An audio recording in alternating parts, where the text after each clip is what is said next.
अच्छा, अब जो हमारा नेक्स्ट है स्टेट्स के बाद हमारा जो नेक्स्ट टॉपिक होगा उसमें स्पीड टाइम और डिस्टेंस टाइम और ये सारे ग्राफ से रिलेटेड हमने डिस्कस करना है। पहले एक बेसिक आइडिया डिस्कस कर लेते हैं कि अगर आप कांस्टेंट स्पीड को डिफाइन करते हो, वेरिएबल स्पीड को डिफाइन करते हो, तो कांस्टेंट और वेरिएबल स्पीड में आपके पास क्या डिफरेंस होगा। अगर लेट सपोज आप कांस्टेंट स्पीड की बात कर रहे हो,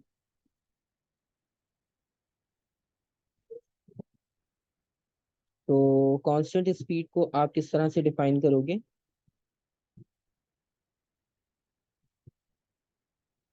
सेम स्पीड पर जा रही है कोई ऑब्जेक्ट, सेम स्पीड पर मूव कर रही है। ठीक है, अच्छा देखो, आप सबसे पहले ना, अब क्योंकि हम बेसिक सारी चीजों को कनेक्ट करते आ रहे हैं, सबसे पहले देखो हमने स्पीड की डेफिनेशन क्या लिखी थी। हमने स्पीड को डिफाइन किया था rate of change of distance. ठीक है, यहाँ पर हमने लिखा था rate of change of distance. अब rate of change of distance का मतलब ये हुआ कि जब आपसे आगे कोई कॉन्सेप्ट पूछा जाएगा कि इसमें वेरिएबल क्या है, इसमें कांस्टेंट क्या है, तो इसमें आपको ये बताना होगा कि जो क्वांटिटीज होती है उनको रिलेट करना है। अब जिस तरह से यहाँ पे हमने रेट और डिस्टेंस यानी टाइम और डिस्टेंस को रिलेट किया था। ठीक है, तो जब हम कांस्टेंट स्पीड को एक्सप्लेन कर रहे होंगे या वेरिएबल स्पीड को एक्सप्लेन कर रहे होंगे, तो हमें टाइम और डिस्टेंस इन्हीं दोनों को जो है वो लिंक करके एक्सप्लेन करना है। ठीक है, तो इन दोनों को हम लिंक करते हुए यूज इस तरह से करेंगे और एक्सप्लेन इस तरह से कर सकते हैं हम इसको इजीली, कि लेट सपोज अगर बॉडी इक्वल टाइम में इक्वल डिस्टेंस कवर कर रही है। ठीक है, मतलब आपके पास क्या होता है कि अगर हम कार की एग्जांपल लें, तो कार में अगर हमने एक्सेलरेटर को यूनिफॉर्म पुश करके रखा है, ठीक है, हमने यूनिफॉर्म फोर्स अप्लाई की है, और हमारा जो स्पीडोमीटर है वो हमें कांस्टेंट स्पीड दिखा रहा है 30 kilometre per hour let suppose, तो वो 30 किलोमीटर पर आवर तक जो है वो फिक्स होने का मतलब ये है कि हम इक्वल टाइम में इक्वल डिस्टेंस कवर कर रहे हैं। ठीक है, तो कांस्टेंट स्पीड जब आप एक्सप्लेन करोगे तो आप सबसे पहले ये देखा करो कि स्पीड में कौन सी क्वांटिटीज इन्वॉल्व होती है। ठीक है, तो स्पीड क्योंकि ड्राइव क्वांटिटी है, वो ड्राइव आपके पास दो क्वांटिटी से ड्राइव होकर आए, तो स्पीड का मतलब ये हुआ कि यहाँ पर आप इक्वल डिस्टेंस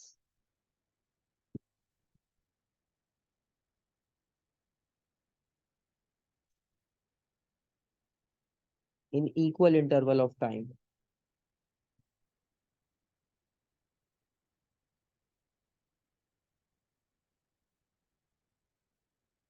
ठीक है, तो जब आपके पास बॉडी इक्वल डिस्टेंस कवर कर रही होगी इक्वल इंटरवल ऑफ टाइम में या इक्वल डिस्प्लेसमेंट भी। अच्छा, इसमें नॉर्मली क्या होता है कि हम स्पीड वेलोसिटी जो है वो आपके पास क्या होता है कि हम नॉर्मली जो है वो डायरेक्शन को इतना स्पेसिफिक नहीं कर रहे होते।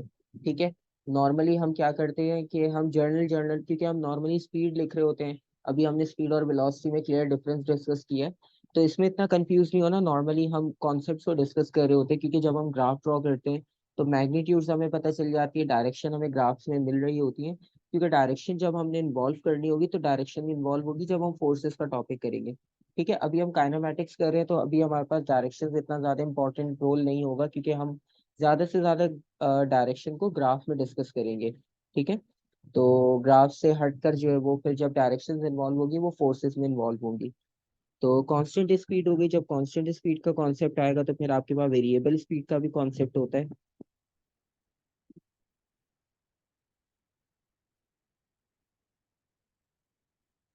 और वेरिएबल स्पीड का कॉन्सेप्ट बिल्कुल फर्स्ट वाले के ऑपोजिट होगा।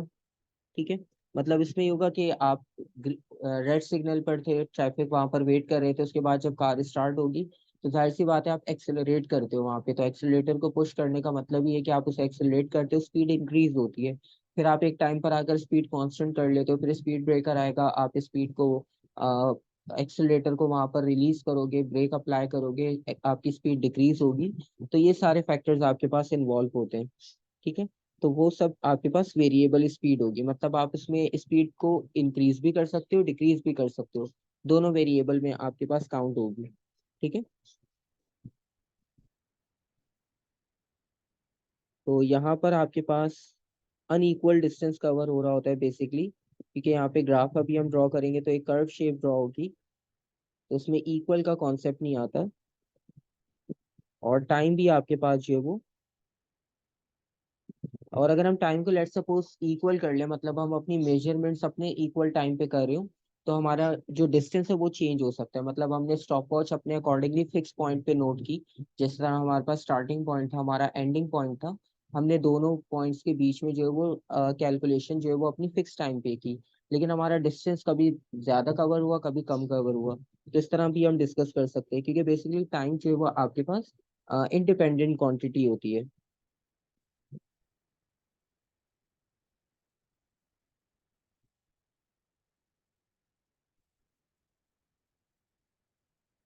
तो हम टाइम को अपने अकॉर्डिंगली चेंज नहीं कर सकते, टाइम के अकॉर्डिंगली हमें चीज़ों को चेंज करना होता है, तो टाइम इंडिपेंडेंट क्वांटिटी है।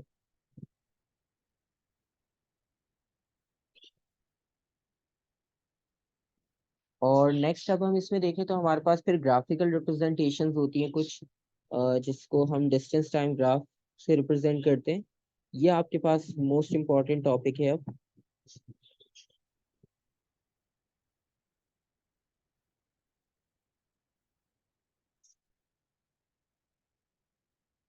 क्योंकि आपके पास ग्राफ के क्वेश्चंस में होता है कि दोनों स्किल्स आपके एट अ टाइम टेस्ट हो जाते हैं। आपके ग्राफिकल जो स्किल्स हैं, ग्राफिक्स से रिलेटेड भी जो है कि ग्राफिकल रिप्रेजेंटेशन आप किस तरह से करते हो वो, प्लस आपका थियोरेटिकल कॉन्सेप्ट भी क्लियर हो जाते हैं यहाँ पर, और जो बेसिकली कॉन्सेप्चुअल असेसमेंट होता है वो भी आपके पास यहाँ पे क्लियर हो जाता है। तो इसलिए ग्राफिकल क्वेश्चंस बहुत ज़्यादा इंक्लूड किए जाते हैं, क्योंकि इसमें मल्टीपल आपकी जो है वो चीज़ों को एट अ टाइम टेस्ट कर सकते हैं। ठीक है, तो डिस्टेंस टाइम ग्राफ हो गया हमारे पास। अब डिस्टेंस टाइम ग्राफ का मतलब है कि हम यहाँ पर जब एक्सिस ड्रॉ करेंगे तो उस एक्सिस पर हमारे पास दो क्वांटिटीज होंगी।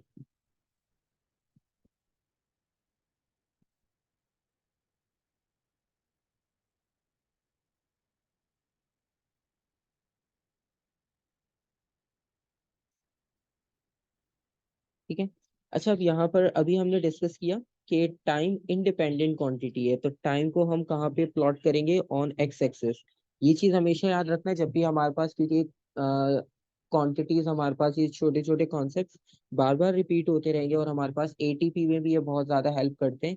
या ग्राफ कभी भी आप ड्रॉ करते हो, कभी आपको खुद से ग्राफ ड्रॉ करने को दिया जाए, तो सबसे पहले आप ये चेक किया करो, चाहे मैथ्स में ड्रॉ कर रहे हो या किसी भी साइंटिफिक सब्जेक्ट में आप ड्रॉ कर रहे हो, तो हमेशा आपके पास जो एक्स एक्सिस होगा, एक्स एक्सिस पर हम इंडिपेंडेंट क्वांटिटी को मार्क करते हैं।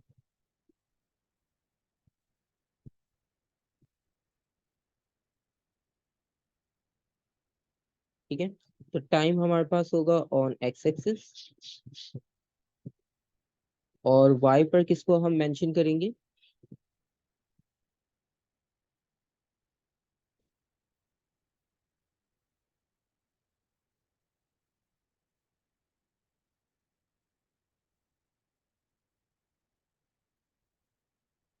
डिस्टेंस डी, या एस, मर्जी हमारी, हम कोई भी सिंबल यूज कर सकते हैं। अच्छा अब आपके पास, हमारे पास दो क्वांटिटीज लिखी हुई है, कांस्टेंट स्पीड, वेरिएबल स्पीड, और एक हम ऊपर डिस्कस करके आए हैं रेस्ट। अगर हम इन तीनों का ग्राफ इस एक सिंगल स्केल पर प्लॉट करना चाहें, तो सबसे पहले अगर आपसे कहा जाए कि आप रेस्ट स्टेट के लिए ग्राफ की पोजीशन बताओ, कि रेस्ट स्टेट के लिए ग्राफ की ओरिएंटेशन कैसी होगी इस एक्सिस पर।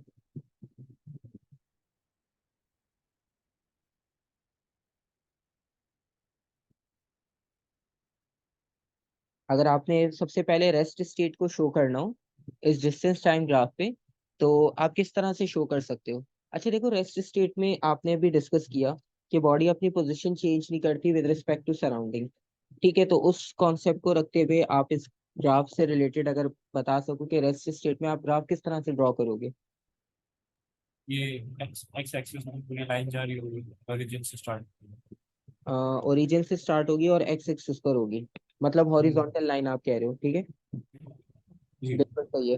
ठीक है, अच्छा अब देखो, एक्स एक्सिस पर आपने बिल्कुल सही बताया कि हमारे पास पोजीशन चेंज नहीं हो रही, तो हॉरिजॉन्टल लाइन बननी चाहिए। ठीक है, अच्छा लेकिन इसमें ये होता है कि आप जरूरी नहीं कि ओरिजिन पे ड्रॉ करो, आप लेट सपोज ऐसे कंसिडर कर लो कि हमारे पास बॉडी इनिशियली किसी डिस्टेंस पर थी। ठीक है, लेट सपोज इस पॉइंट पर थी। क्योंकि नॉर्मली क्या होता है, ओरिजिन पे अगर हम ड्रॉ करते हैं एक्स एक्सिस पर, तो हमें वो चीज मार्क नजर नहीं आएगा। ठीक है, पेपर में भी अगर कभी ड्रॉ करने को आए तो हम ओरिजिन एक्स एक्सिस पे अगर ड्रॉ कर दें, तो वो चीज़ क्लियर नहीं होगी कि आपने एक्सेस पे ड्रॉ कर दिया, एक्सेस पहले ब्लैक ड्रॉ किया हुआ था, आप भी ब्लैक से उसको ड्रॉ कर दोगे। तो इस वजह से हम क्या करते हैं, थोड़ा सा उसे डिस्टेंस पे ड्रॉ कर देते हैं। ये कॉन्सेप्ट तो तब भी क्लियर ही होगा आपका।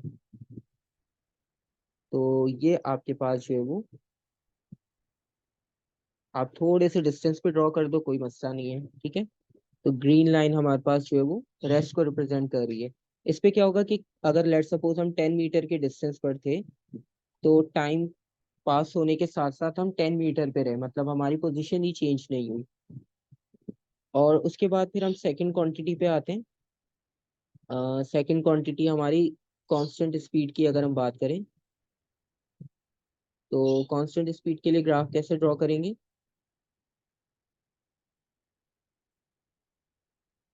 डायगनली लाइन जाएगी बिल्कुल ओरिजिन से, ठीक है, हाँ, इसमें एक आप स्ट्रेट लाइन। बिल्कुल इसमें आप ओरिजिन से ड्रॉ कर सकते हो कि जब भी आपके पास क्वांटिटीज इक्वली इंक्रीज करती हैं तो आपके पास वो डायरेक्टली प्रोपोर्शनल का कॉन्सेप्ट होता है, ठीक है। और डायरेक्टली प्रोपोर्शनल के कॉन्सेप्ट का मतलब ये कि स्ट्रेट लाइन आपके पास मूव करेगी, और इसे हम ओरिजिन से स्टार्ट कर सकते हैं। और थर्ड हमारे पास जो कॉन्सेप्ट था, थर्ड हमारा कॉन्सेप्ट था वेरिएबल स्पीड का।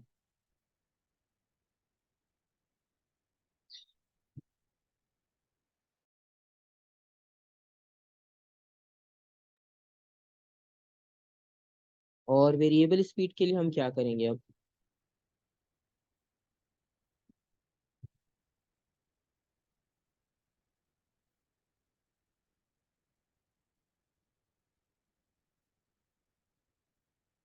कि आपका ग्राफ वो नहीं होगा, कर्व यूनिफॉर्म होगा, नहीं होगी। जी। यूनिफॉर्म नहीं होगा, ठीक है। अब यूनिफॉर्म का मतलब ये है कि किसी भी फॉर्म में कर्व हो सकता है, ठीक है। किसी भी फॉर्म में कर्व होने का मतलब ये कि अभी हमने यहाँ पे दो कंडीशन डिस्कस की थी, इंक्रीजिंग भी हो सकता है, डिक्रीजिंग भी हो सकता है, ठीक है। तो ग्राफ आपके पास डाउन से अपवर्ड भी मूव कर सकता है और अपवर्ड जाके डाउन में भी कन्वर्ट हो सकता है। लेट सपोज अगर हम यहाँ से स्टार्ट करें, तो पहले वो इंक्रीजिंग था, उसके बाद वो डिक्रीज होना शुरू हो जाए, तो ग्राफिकल रिप्रेजेंटेशन कुछ इस तरह भी हो सकती है, ठीक है। और ग्राफ ऐसे भी हो सकता है कि वो नीचे से स्टार्ट करके वर्टिकल ऊपर की तरफ चला जाए, मतलब स्लो स्पीड से फास्ट स्पीड की तरफ। अभी हम यहाँ पर क्या शो कर रहे हैं कि हम फास्ट होकर स्लो होते जा रहे हैं, ठीक है, क्योंकि डिस्टेंस हमारे पास वाई एक्सिस पर है, और जितना शॉर्ट आप वाई को करते जाओगे तो इतना आपके पास स्पीड स्लो होती जाएगी, ठीक है। तो ये आपके पास कुछ ग्राफिकल रिप्रेजेंटेशंस होती हैं, और ग्राफ से भी वैल्यूज कैलकुलेट करने को दी जाती है, लेकिन आपके पास वो तब होता है जब हम एक्सेलरेशन भी कंप्लीट कर लेंगे, ठीक है। अच्छा, यहाँ तक कोई क्वेश्चन, कोई कंफ्यूजन या कोई ऐसी चीज बिल्कुल भी समझ ना आई हो? ठीक है, क्योंकि आपने पहले सब डिस्कस किया हुआ है, लेकिन ये है कि एक बार स्टार्ट से रिव्यू इम्पोर्टेंट इसलिए ताकि आपको भी ये सीक्वेंस याद रहेगा कि ये सब चीजें हमने करनी है अपने फाइनल्स के लिए भी। अच्छा, बस आज एक्सेलरेशन और स्पीड टाइम ग्राफ करके इसे कंप्लीट करेंगे ताकि दोनों कॉन्सेप्ट्स हो जाएं और कुछ क्वेश्चंस हम कर सकते हो। अब हमारे पास एक टॉपिक है एक्सेलरेशन से रिलेटेड।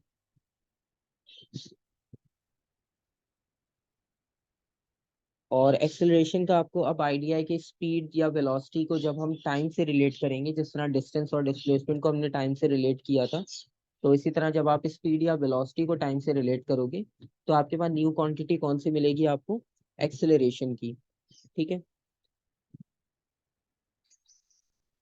तो हम एक्सेलरेशन को लिख सकते हैं rate of change of speed या वेलोसिटी।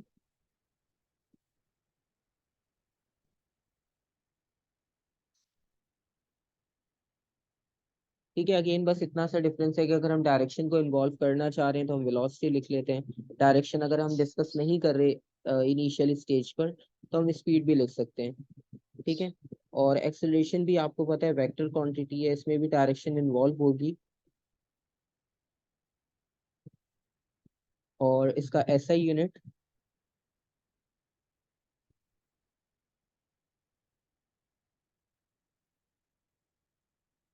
मीटर पर सेकंड स्क्वायर। अब मीटर पर सेकंड स्क्वायर हम यहाँ पर इसलिए यूज करते हैं क्योंकि जब हम इसका फॉर्मूला यूज कर रहे होते हैं तो फॉर्मूला कुछ इस तरह से यूज होता है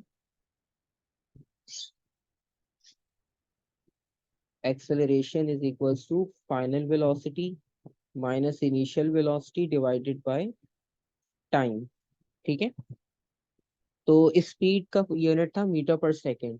तो 1 मीटर पर सेकंड वहां से मिलता है आपको, और 1 सेकंड जो है वो टाइम की वजह से मिलता है, जो यहाँ नीचे आपके पास गिवन है। तो इसलिए मीटर पर सेकंड स्क्वायर आपके पास यहाँ पर यूनिट होता है। ठीक है। तो मीटर पर सेकंड स्क्वायर आपके पास एक्सेलरेशन का ऐसा यूनिट हो जाएगा इस तरह से। और वेक्टर क्वांटिटी होगी, और इसमें भी आपके पास वेरिएशन होती है कि कांस्टेंट एक्सेलरेशन भी होती है, वेरिएबल एक्सेलरेशन भी होती है। ठीक है।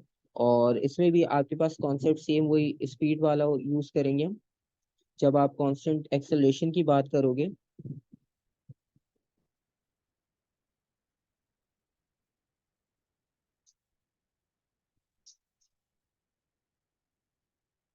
सिंबल हमारा ए होगा। कांस्टेंट एक्सेलरेशन का मतलब ये होगा कि जब आप स्पीड जो होगी आपके पास वो with respect to time equally change हो रही हो। ठीक है। मतलब आप एक्सेलरेटर को इक्वली प्रेस कर रहे हो और आपकी स्पीड इक्वल चेंज हो रही हो, तो उस कंडीशन में हम कहते हैं कि बॉडी जो है वो यूनिफॉर्म एक्सेलरेशन या कांस्टेंट एक्सेलरेशन से मूव कर रही है। ठीक है।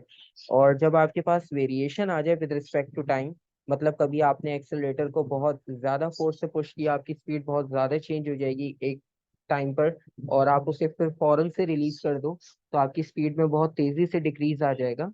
तो ये कॉन्सेप्ट्स आपके पास जो है वो कांस्टेंट और वेरिएबल एक्सेलरेशन में यूज होते हैं। ठीक है। तो कांस्टेंट स्पीड को, कांस्टेंट एक्सेलरेशन को अगर आप एक्सप्लेन करोगे, तो कांस्टेंट एक्सेलरेशन का मतलब ये कि इक्वल चेंज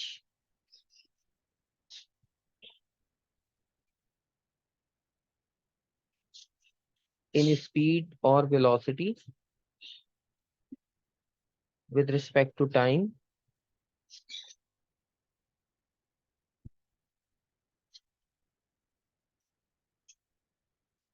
ठीक है। और जब हम वेरिएबल पर जाएंगे, तो वेरिएबल में हमारे पास दो कंडीशंस है, इसमें एक और स्पेसिफिक टर्म बनती है जब हम वेरिएबल पर जाते हैं।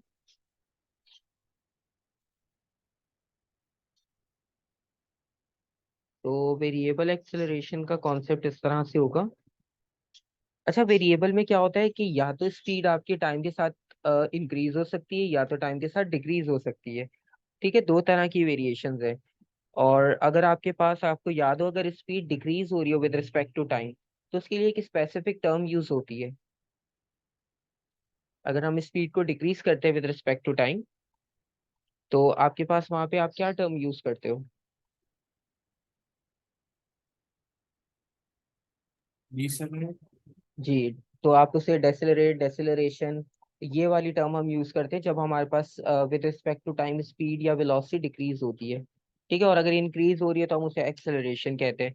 और नॉर्मली डेसेलरेशन को हम नेगेटिव एक्सेलरेशन भी शो करते हैं, क्योंकि ये क्वेश्चन कभी कभार आपके एग्जाम में पूछा भी गया है कि डिफाइन नेगेटिव एक्सेलरेशन या डिफाइन डेसेलरेशन। तो आईजीसीएसई के पास पेपर्स में आप देखोगे तो वहां पर ये क्वेश्चन आपको 2-3 ईयर्स में मिल जाएगा। ठीक है। तो यहाँ पर आपके पास वेरिएबल का मतलब हो गया कि जब आपके पास अनइक्वल चेंज आना शुरू हो जाए स्पीड में।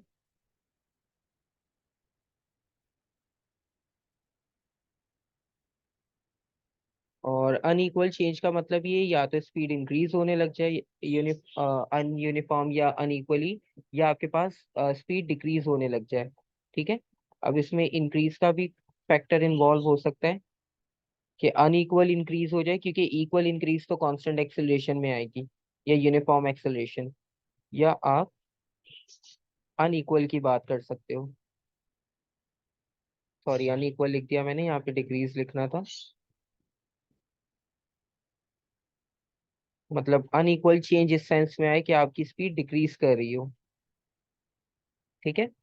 तो इसमें आपके पास जो डिक्रीज वाला फैक्टर होगा, यहाँ पर आपकी जो टर्म यूज होगी वो डेसलरेशन, और रिटार्डेशन भी यूज करते हैं हम।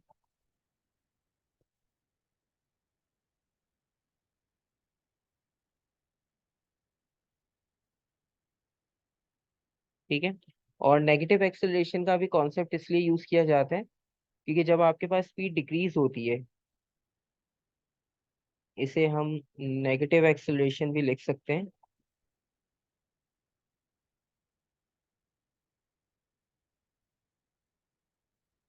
ठीक है। और नेगेटिव एक्सेलरेशन का कॉन्सेप्ट यहाँ पर इसलिए जाता है क्योंकि जब हम फॉर्मूला लिखेंगे यहाँ पर, तो फॉर्मूला में ये होता है नॉर्मली कि जो फाइनल स्पीड होती है वो आपकी लेस हो जाती है, क्योंकि हमारे पास जब स्पीड डिक्रीज होगी तो डिक्रीज होने में हम नीचे की तरफ आएंगे, बॉटम डाउनवर्ड साइड पर।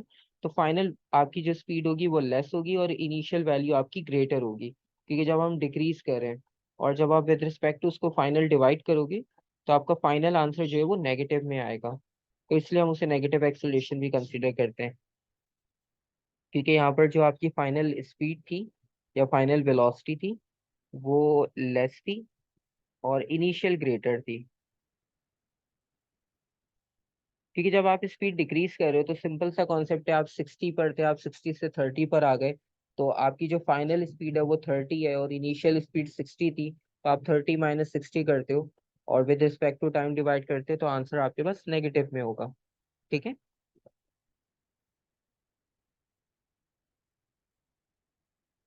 और इसके बाद फिर हमारे पास ग्राफिकल रिप्रेजेंटेशंस होंगी स्पीड टाइम ग्राफ की। स्पीड टाइम ग्राफ में पहले तो आप कांस्टेंट एक्सेलरेशन, वेरिएबल एक्सेलरेशन और कांस्टेंट स्पीड का ग्राफ ड्रॉ करोगे। ठीक है। मतलब अगर हम इसको ग्राफ को भी चलो मार्क कर लेते हैं, क्योंकि आपको आइडिया तो है, बस लाइंस को मार्क करना होगा कि कौन सी लाइन किसे रिप्रेजेंट कर रही है। तो अगर हम स्पीड टाइम ग्राफ की बात करें, स्पीड टाइम ग्राफ में जो सबसे इंपॉर्टेंट क्वेश्चन आता है ना, वो होता है कि डिस्टेंस कैसे फाइंड आउट करना है आपने, जिसमें शेप्स का फॉर्मूला, शेप्स का कॉन्सेप्ट आप यूज करते हो, वो क्वेश्चन इंपॉर्टेंट होता है आपके पास स्पीड टाइम ग्राफ में।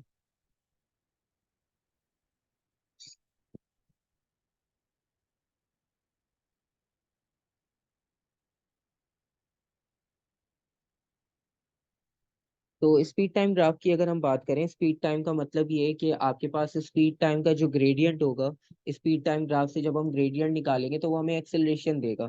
ठीक है। और यहाँ पर आपके पास अगेन टाइम की quantity independent on X axis और dependent quantity on Y axis.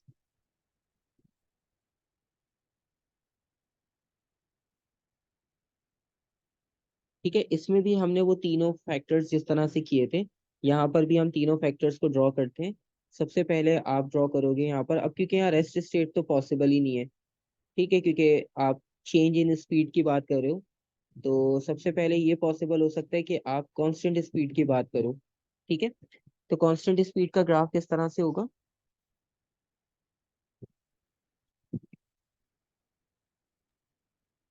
Diagonal जगह डायगोनल जाएगा या हॉरिजॉन्टल? क्वांटिटी। नहीं, हाँ। हॉरिजॉन्टल जाएगी। ठीक है, क्योंकि हॉरिजॉन्टल जाएगी। हाँ, क्योंकि इस बार हमने क्या किया, हमने क्वांटिटीज को चेंज कर लिया। रिप्रेजेंटेशन ग्राफ्स की वही रहेगी सेम, लेकिन सिर्फ क्वांटिटीज चेंज होने की वजह से आपके पास फैक्टर्स चेंज हो रहे हैं। पहले रेस्ट लिखा था, अब हमने क्या लिखा है, कांस्टेंट स्पीड।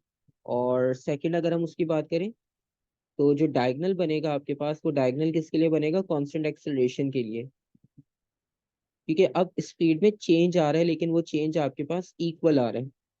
तो इक्वल चेंज आने का मतलब ये कि वो जो डायगोनल लाइन आपके पास है, वो डायगोनल लाइन यहाँ पर बनेगी।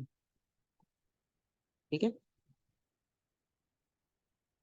और वेरिएबल की अगर हम बात करें,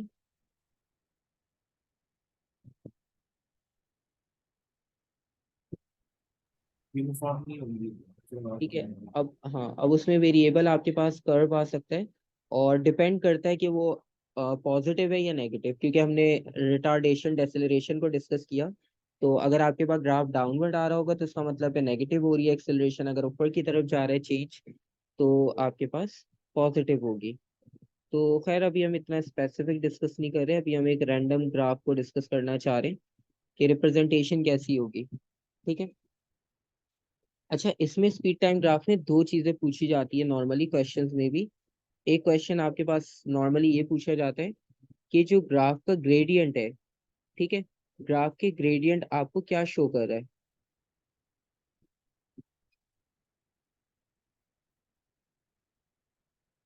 आपको ग्राफ का ग्रेडियंट जो है वो कौन सी क्वांटिटी शो कर रहा है?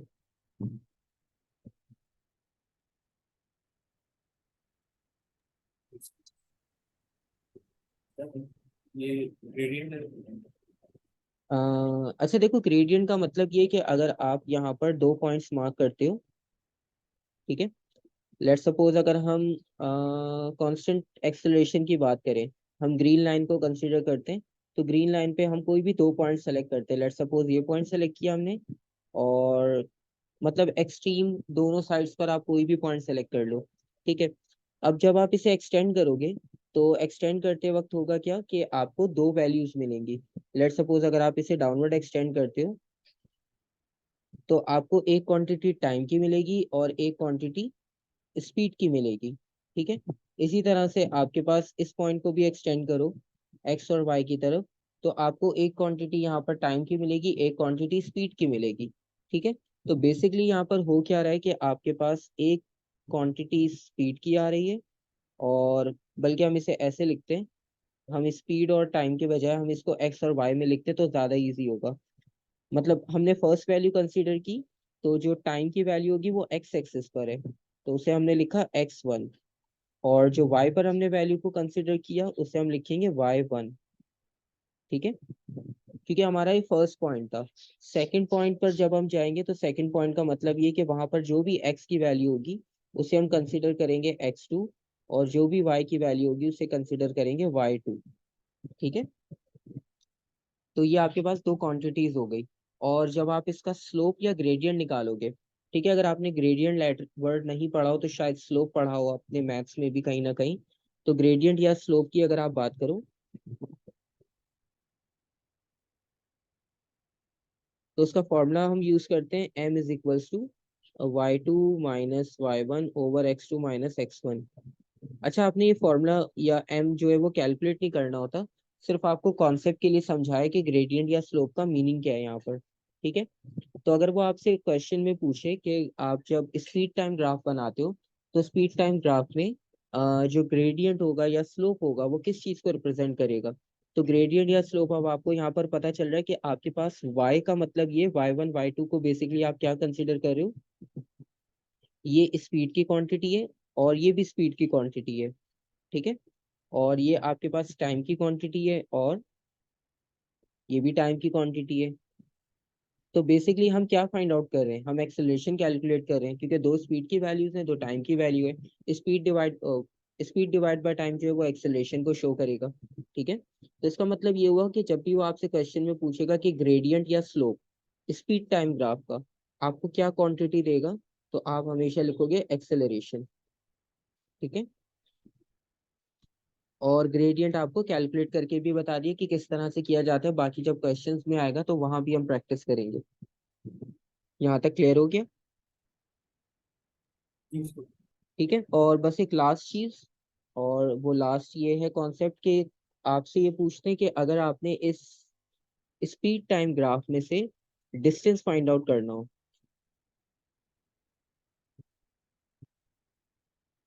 तो आप नीचे का जो एरिया निकालते हैं। बिल्कुल सही। तो आपके पास स्पीड टाइम ग्राफ की जब हम बात करते हैं, उसमें से आपने डिस्टेंस निकालना होता है, तो आप area under the curve consider करते हो, ठीक है। और उसमें फिर हमारे पास ट्राइंगल, रेक्टेंगल और ट्रेपीजियम बनता है, वो फिर हमारे पास जब हम कल क्वेश्चंस डिस्कस करेंगे या नेक्स्ट क्लास में, तो वहां पर हम देखेंगे, क्योंकि अब ये टॉपिक्स यहाँ तक करने का मतलब ये है कि अब हम ग्राफ्स के सारे क्वेश्चन सॉल्व कर सकते हैं,